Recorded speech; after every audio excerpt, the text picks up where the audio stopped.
Welcome to Charles Travels, the podcast where we explore the most fascinating stories from around the world. I'm your host, Charles, and I'm thrilled to have you joining me today. As we embark on this journey together, get ready to discover hidden gems, meet incredible people, and experience the magic of travel like never before. Today, we're going to take a trip down memory lane and explore the captivating world of live television bands. You know, those talented musicians who bring energy and excitement to our favorite TV shows. From the iconic Tonight Show to Saturday Night Live, these bands have been an integral part of American entertainment for decades. Our story begins with the legendary Skitch Henderson, who led the NBC orchestra on The Tonight Show back in the 1950s. But as we fast forward through the years, we find ourselves in the midst of a revolution in music and television. The 1970s and 80s saw the rise of studio musicians who could make a living playing on recordings, jingles, and TV shows. It was an era of creativity and excess, with big bands, flashy costumes, and unforgettable performances. However, as technology advanced and drum machines and synthesizers replaced live instrumentation, the music industry underwent a significant shift. Many musicians struggled to make ends meet, and the landscape of live television music began to change.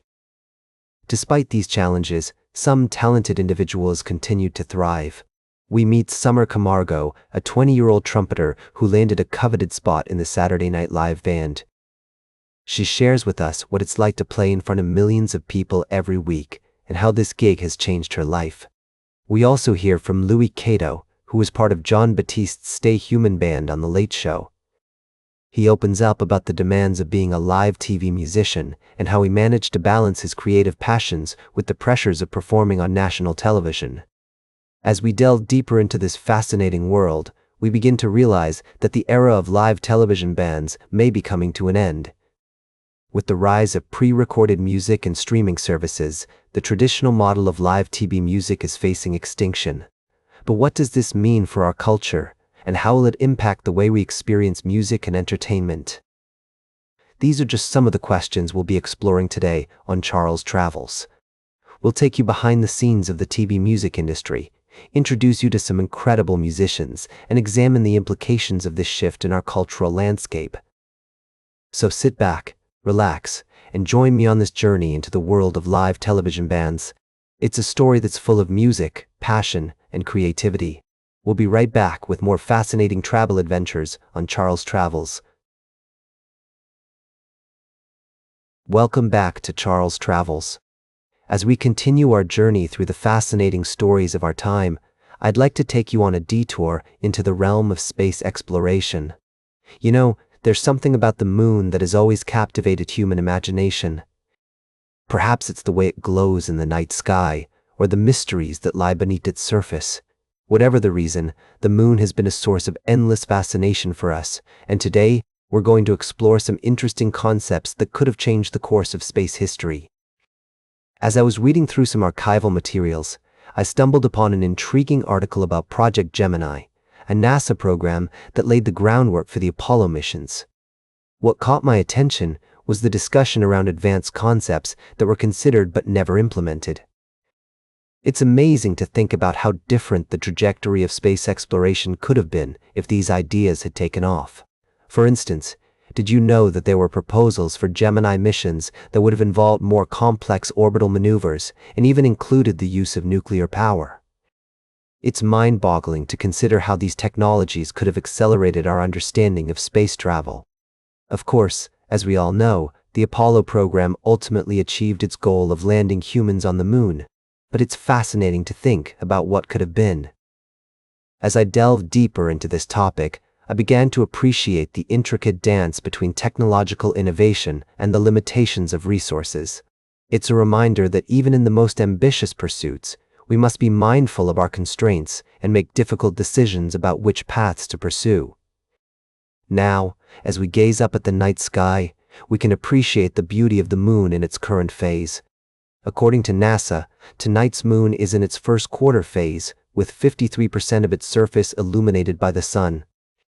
If you have a chance to step outside and take a look, you might be able to spot some of the moon's notable features, such as the Mare Serenitatis or the Apennine Mountains. As we continue our journey through the wonders of space and human ingenuity, I invite you to reflect on the what-ifs of history. What if those advanced Gemini concepts had been developed? How might they have changed the course of space exploration? The possibilities are endless, and it's this sense of curiosity that drives us to keep exploring, to keep pushing the boundaries of what we thought was possible. Stay tuned for our final story of the day, right here on Charles Travels. We'll be taking a trip to a very different kind of frontier, one that's closer to home but no less fascinating. Until then, thank you for joining me on this journey through the cosmos and the human experience. Welcome back to Charles Travels, folks. I'm your host, Charles, and I'm glad you're joining me again for another fascinating story from around the world. As we wrap up today's show, I want to take you to the beautiful city of Sydney, Australia, where a debate has been brewing about the use of shark nets on the city's iconic beaches. Now, I know what you're thinking. Shark nets are there to protect us from those fierce predators, right? But as we delve into this story, you'll discover that it's not quite that simple. In fact, many experts and locals are questioning the effectiveness of these nets and the impact they have on marine life. Let me take you to Bronte Beach, where I met Shakina Mahar, a 32-year-old local who's been swimming in the ocean nearly every day, even in winter when there are no nets. Shakina has a deep respect for the ocean and its creatures, and she believes that the shark nets are doing more harm than good. It's the sharks' domain. It's their kingdom, Shakina told me. It's so important to have the cycle of all the animals in the ocean, with the apex predators and things like that. I'm all about balance, she said. If the nets made people safer, it was worth the conversation, but she was concerned about the damage to marine life. And Shakina's not alone in her concerns.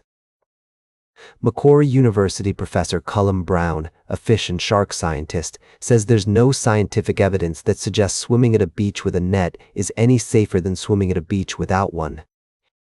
In fact, he believes that the nets could even be counterproductive, attracting sharks to the area. The numbers are startling. In 2024-25, 223 animals were caught in the nets, and more than 2 out of 3 were killed. Only 24 animals caught were target species, such as bull sharks and great whites. 4 dolphins were killed, 13 turtles were caught, and 11 gray nurse sharks were caught, with 4 being killed.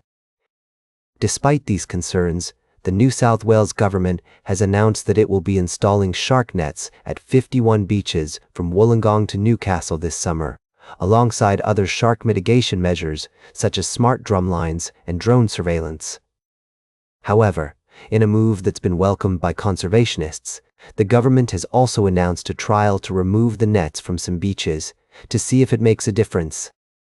As I reflect on this story, I'm reminded of the delicate balance between human safety and the preservation of our marine ecosystems. It's a complex issue with no easy answers, but one thing is clear: we need to have a more nuanced conversation about how we protect both humans and animals in our oceans. That's all for today's Charles Travels. Remember to like, share, and subscribe, and until next time, keep on traveling.